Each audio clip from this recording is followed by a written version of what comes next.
Halo's music is fundamental to your narrative journey in every entry.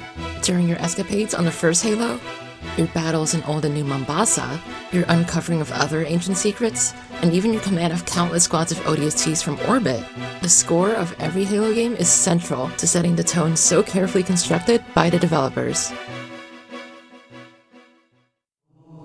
When we first get to the main menu of Halo Combat Evolved, we're greeted by the iconic Halo theme song. But in the original trilogy of Halo titles, before you arrive at the main menu, Halo will always greet you with a musical stinger evocative of the general overall mood for a given title. It also serves to introduce you to the minds behind the games we love to this day.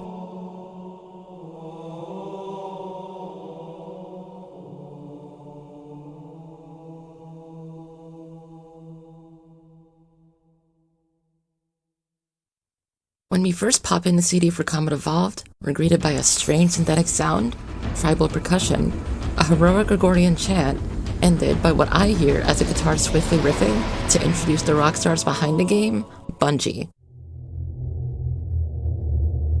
From the outset, Halo sets a mysterious atmosphere. After starting the first mission, the Pillar of Autumn, the first piece of music that greets us is fittingly titled Opening Suite. We fade in from black and see the enigmatic ringworld that Combat Evolved is centered around, immediately followed by Pan 2, the Pillar of Autumn, the vessel where our journey begins. As this introductory piece evolves, it explores melody in a way that never quite resolves, sounding like it's moving between keys, keeping up tension. It invokes awe, intrigue, and perhaps a little trepidation.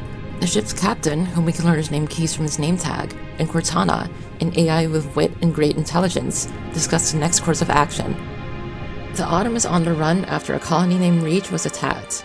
Despite the Autumn's blind jump light years away, they're still somehow closely hunted by our main enemy, the Covenant. Unsure of any other countermaneuver, the troops on board the Autumn are scrambled. Following this is a more lively track entitled Brothers in Arms. A scene plays out of Space Marines... no, not those guys. Readying for Covenant boarding action. Trucks and tanks and VTOLs populate the hangar bay as the Marines scurry to their battle stations. The militaristic snare drum rhythm paired with timpani creates an air of confidence and readiness, a common drum arrangement used to invoke this feeling in many contexts, including actual military demonstrations. This is topped off by a motivational speech from a platoon sergeant to his men in the following scene. Once again, it is our job to finish what the fly boys started. We are leaving this ship platoon and engaging the Covenant on solid ground. When we meet the enemy, we will rip their skulls from their spines and toss them away, laughing. Am I right, Marines? Sir, yes, sir! Damn right I am. Now move it out! Double time! Finally, we're met by a rising choir in the last song for this level's opening, the choir from the closing piece, Halo. Quite fitting a choice for us to hear right before we're given control of our vessel for this journey, Johnny Halo, the Master Chief.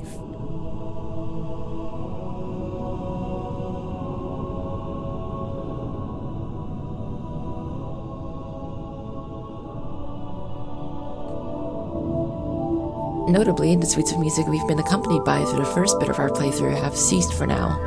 After we take control of the Master Chief, our playable character throughout all of Combat Evolved's story, we're given a brief tutorial on looking, running, and the key game mechanics of health and shields.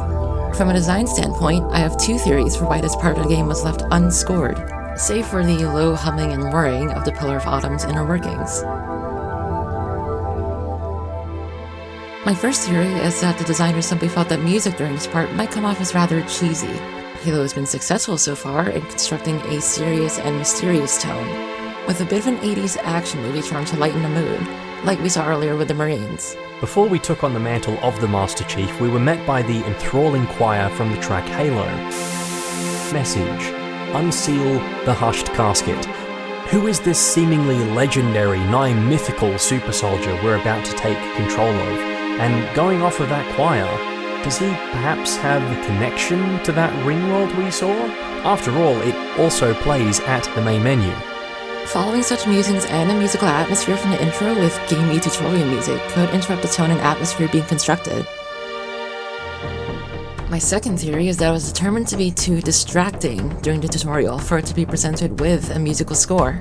We need to remember that back in 2001, twin joystick controls for FPS games were still a fairly new concept. On top of the game's introduction of the health and shield system, it's crucial here that the player understands the core mechanics before proceeding. Hell, within the very same tutorial, we're explicitly told by the developers. Bridge to Cryo 2, this is Captain Key. Send the Master Chief to the bridge immediately. Captain, we'll have to skip the weapons diagnostics and On the double, crewman. Aye, aye, sir. The skipper seems jumpy. We better get moving. We'll find you weapons later. Okay. Bungie wants us to focus first on learning how to move, and more importantly, how to avoid the dangers yet to come. Intruders in Cryo 2! Please don't! Sam! Sam! Come on. The first danger we face in Halo is not an alien of some kind, it's our own ship. As soon as that explosion hits, the pulsing drums from Halo's main theme begin blaring, pushing us forward to our main objective, the bridge. Riding swiftly to our objective, later with escort from a Marine, the percussion continues on, urging us to keep moving no matter what, even right in the face of big scary aliens. Note also that a string stinger plays here. Halo Combat Evolved loves its stingers.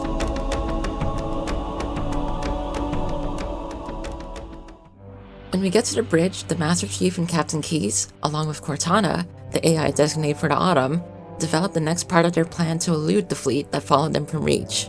Dialogue between the three is lighthearted as they greet, and we're met by the piece, Enough Dead Heroes. It opens with an arrangement that exudes confidence, through a heroic-sounding horn melody accompanied by rising strings and a subtle layer of timpani.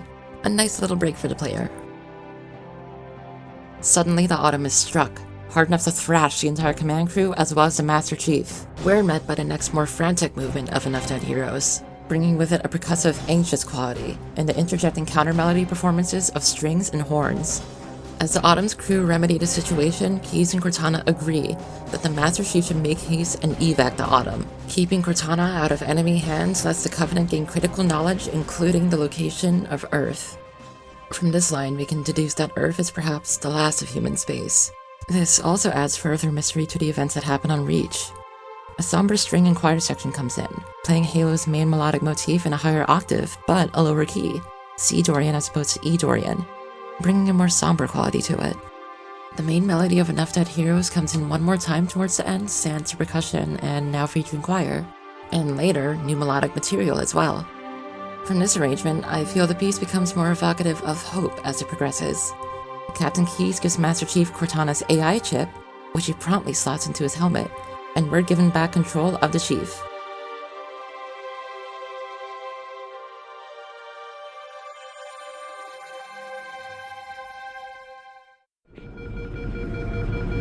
Don't keep it loaded, son. You'll have to find ammo as you go.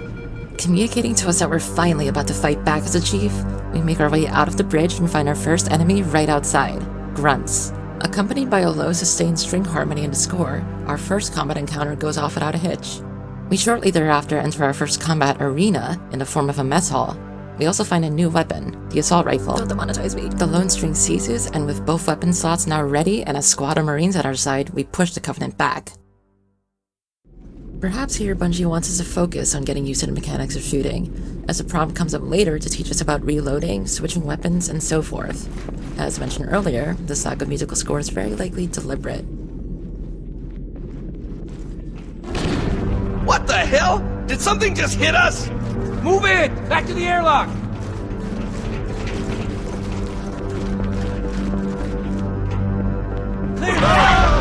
This is the first of many tests of your skill set that Combat Evolved will throw your way throughout the game. Ahead lies a series of skirmishes through the halls of the Autumn and all the tools so far at your disposal. Within the Covenant boarding crafts, we can also find 2 strange cubes, which bolster our shields. Power-ups will be a factor in this game. The song currently playing, Perilous Journey, featuring melody play around the ideas in Halo's main theme, scores this test of your abilities. It's noticeably bouncy, and the pizzicato strings ooze motivation, while the percussion ties together the barely controlled chaos going on in the Autumn. Immediately after the boarding crafts and hallways, we navigate a dark corner and fight more aliens in the halls adjacent. Helping us and stray crew members, the accompanying score keeps us driven to the end of this series of fights.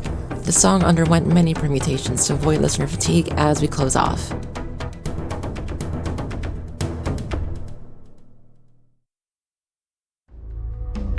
Now's a good time to highlight how Halo implements its music in gameplay, at least from what I could figure out as a player and in making this video. During gameplay, nearly every track you hear plays back via a series of predetermined loops. This looping audio is separated into intros, outros, and the main parts you'll hear as the song plays. Additionally, distinct loop sets may also exist for certain songs. This is true for Perilous Journey. Later in the game, you'll hear the song show up a few more times, but it may or may not be accompanied by certain elements, like the horns. The game will pull from these selected bits of audio and use them to score your gameplay during certain parts of your experience, accentuating the intended mood by the developers in every part of every level.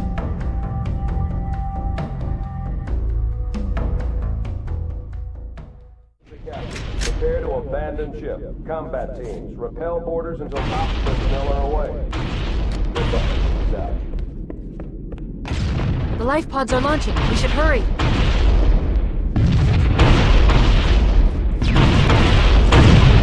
Covenant are destroying the life pods. They really don't want us on that ring. We're met with silence again. There's something that Bungie wants us to pay attention to. The lifeboats are being destroyed by the Covenant, and we're running out of time to safely get off the Autumn with Cortana. This brings us back down from our high in defeating wave after wave of Covenant, and reminds us of our present situation's urgency. Shortly after this vignette, we're directed by Cortana to use the maintenance access ways to circumnavigate the halls of the Autumn and more quickly get off the ship. This part is spooky, and spooky is something that's going to come up quite often in Halo. Dissonant melodies and muted plucking on strings from Truth and Reconciliation Suite haunts as we navigate the narrow corridors, guided by our flashlight. These corridors also teach us that alternate paths to objectives exist. We need to get through that door, but it's been damaged by an explosion. Analyzing. The door's control mechanism is offline, but it's taken a lot of damage. You should be able to bash it open with the butt of your weapon. We now know how to melee. Ahead, we also learn that Halo has a rudimentary stealth system. You can get behind enemies to remain undetected, and if you're close enough, you can melee to get a one-hit kill on your enemy.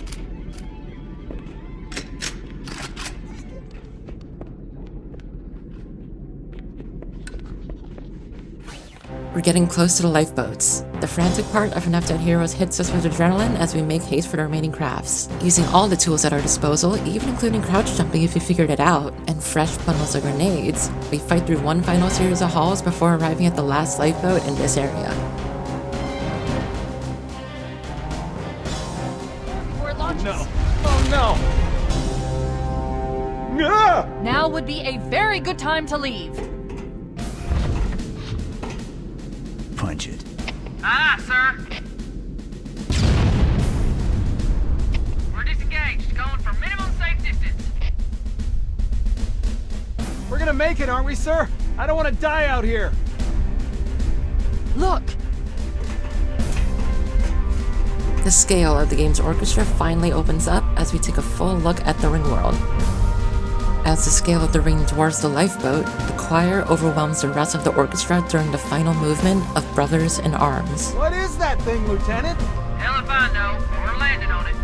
Your Honor, she's been hit! I knew it. The Autumn's accelerating. Keys is going in manual.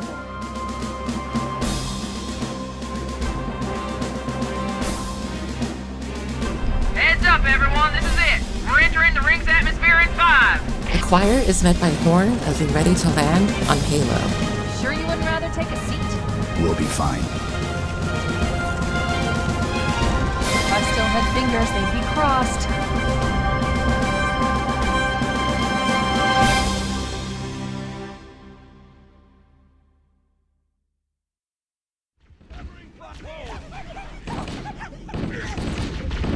Who's your daddy? All remaining top personnel on the lifeboats. Fall back to